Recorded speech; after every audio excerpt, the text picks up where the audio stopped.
Hello friends, today we have a question. This question says that the resultant of two vectors A and B is perpendicular to the vector A and is and its magnitude is equal to half magnitude of vector B. The angle between A and B is.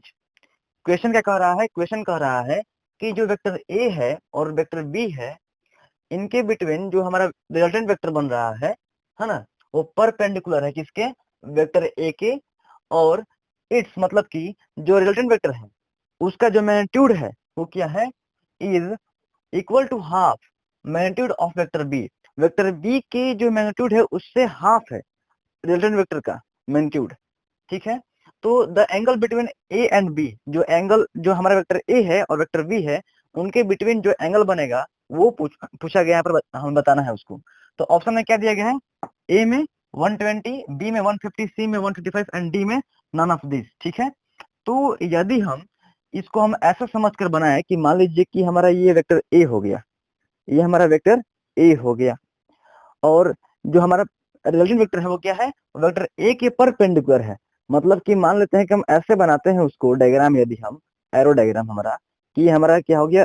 Resultant vector हो गया। ठीक है, तो हमारा जो होगा vector B वो कुछ इस तरह से होगा। फिर तो यदि हमारा ऐसे होता है ये डायग्राम, तो यहाँ पर क्या होगा? यहाँ पर जो यहाँ पर एंगल बनेगा ये 90 है, क्योंकि जो हमारा है रिजल्टेंट वेक्टर वो क्या है?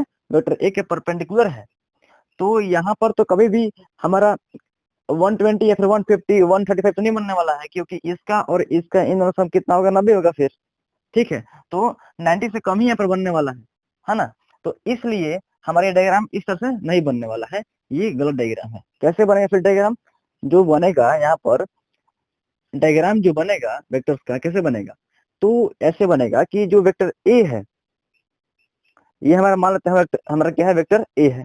ठीक है, और जो वेक्टर बी है, ठीक है ना, क्या वेक्टर बी हमारे कुछ इस तरह से ऑब्ट्यूस बनेगा। ये हमारा वेक्टर बी है, तो हमारा जो रिजल्टेंट वेक्टर होगा वो कहां पर बनेगा? तो वो परपेंडिकुलर है वेक्टर ए के।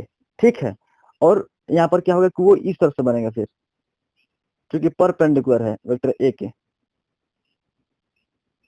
कौन? Resultant vector. तो यहाँ पर जो वेक्टर ए है और वेक्टर बी है इनके बिटवीन जो एंगल है ये है पूरा। ठीक है, तो इसे हमें निकालना है ना, यही हमसे पूछा गया है। तो हम जानते हैं कि ये हमारा कितना है? 90 डिग्री है, 90 राइट एंगल ट्रायंगल है। तो फिर यदि हम इसको मालूम कर लें तो हम ये पूरा एंगल मालूम कर लेंगे।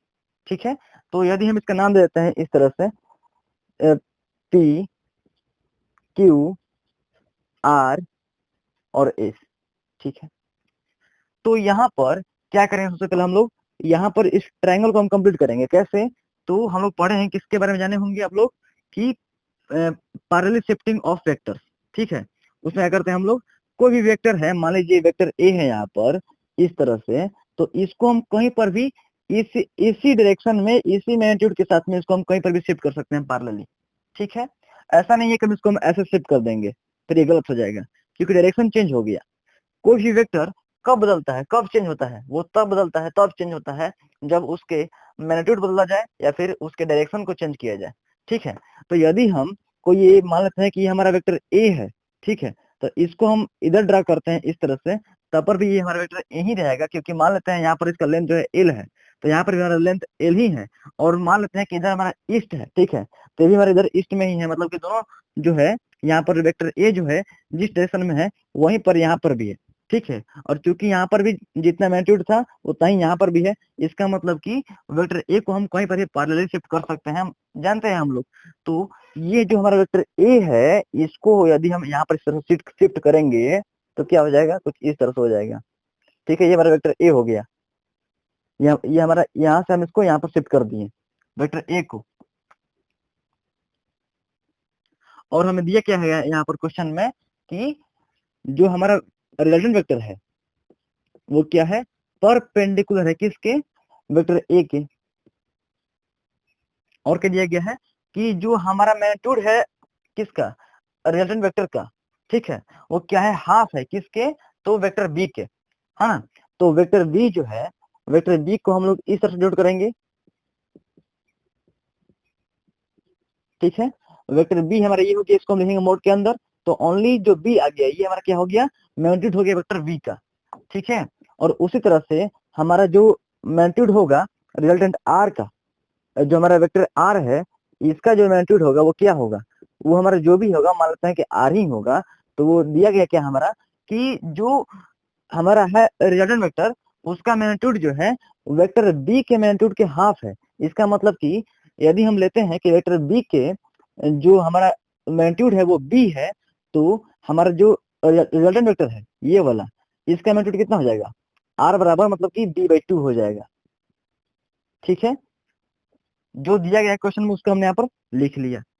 अब क्या करेंगे हम, यहाँ पर इस एंगल को मान लेते हैं ये हमारा थीटा है, इसको हम निकाल लेते हैं, फाइंड कर लेते हैं, तो फिर ये हमारा सॉल्व हो जाता है क्वेश्चन। तो क्या करेंगे हम, हमको मालूम है कि ये हमारा आर जो है b/2 के बराबर है, इसके लेंथ के आधा है, इसके मैग्नीट्यूड के ये आधा है, ठीक है। तो ये हमारा पूरा इसका जो लेंथ है, इसका जो मैग्नीट्यूड है वेक्टर बी का, वो क्या है, बी है, ठीक है। और ये हमारा क्या है, पूरा यहाँ तक जो परपेंडिकुलर है वेक्टर ए पर, वो क्या है, b/2 है, जो कि आर के बराबर है। तो क्या करेंगे हम, यहाँ पर इस जो एंगल है थीटा, यहाँ पर थीटा एंगल के लिए ये हाइपोटेनस हो गया, और ये हमारा क्या हो गया, बेस हो गया, ठीक है। तो यदि हम यहाँ पर लगाए कॉस थीटा, ठीक है, क्या, कॉस थीटा, तो cos theta is equal to, यहाँ पर बेस ये हो गया जो कि b/2 है, और हाइपोटेनस क्या हो गया, ये हो गया, ठीक है, जो कि हमारा b है। तो इसको हम ऐसे लिख सकते हैं यहाँ पर। फिर इसको हम फर्दर क्या करेंगे, b/2 मल्टीप्लाई 1/b, b से b गया, दैट इज हाफ, तो cos theta is equal to हमारा हाफ आ गया, यहाँ पर 1/2 आ गया।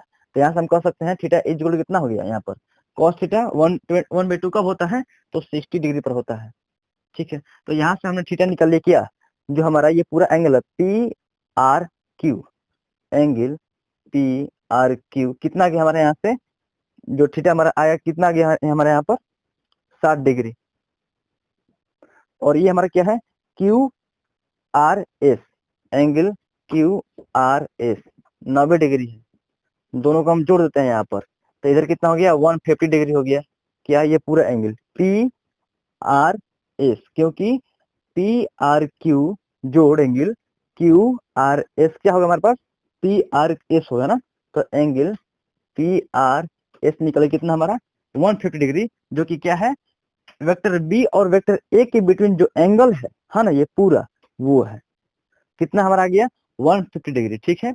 तो इस तरह से इस हम लोग प्रश्न को हल कर लिए, ठीक है। I hope you understood it well, best of luck, thank you.